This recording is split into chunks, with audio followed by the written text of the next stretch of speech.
Yo, what's up guys? So puntan natin sila nanay tsaka si Bunso. Nag-ano sila ng palay, nagsasako. Yan.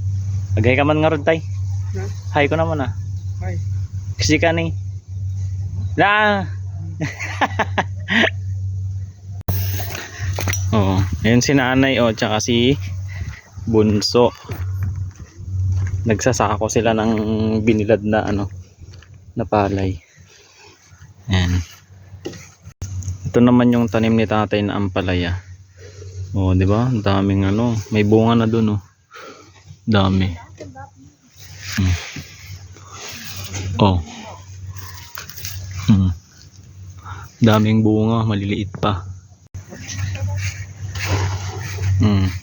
Nagsasako sila ng palay. Si nanay. Ito naman si engineer. Engineer Justin.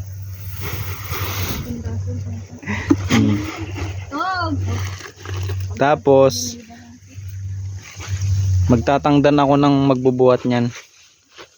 Yung mga aso naming mga samarat. Si Olap, si Yani, si Coco, tsaka si Oli. Ayan. Ayan guys, ilang araw binilad data nay?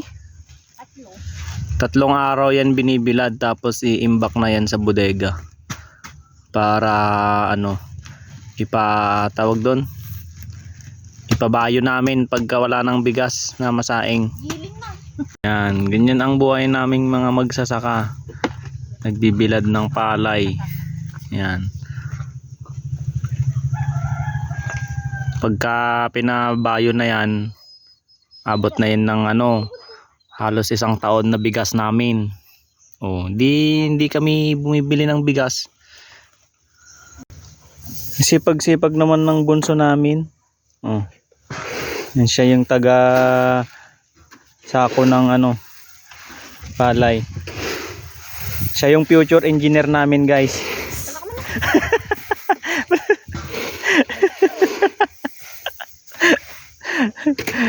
Di ba? Masipag yan.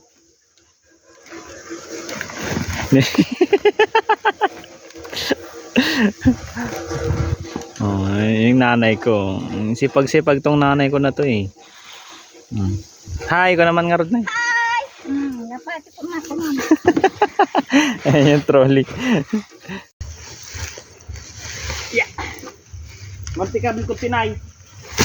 Ikaw manumang martikabil mo. Kaya ka na dyan mo.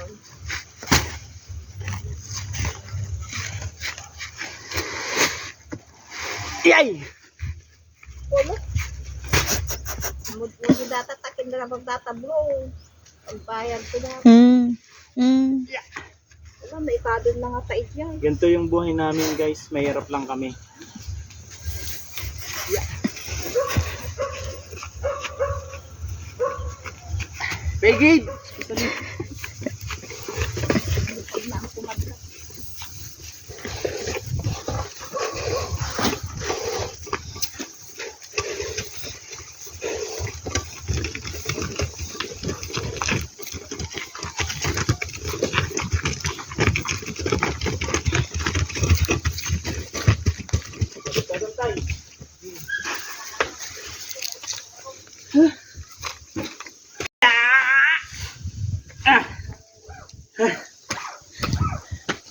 Bigat. Kakalawa preset mo.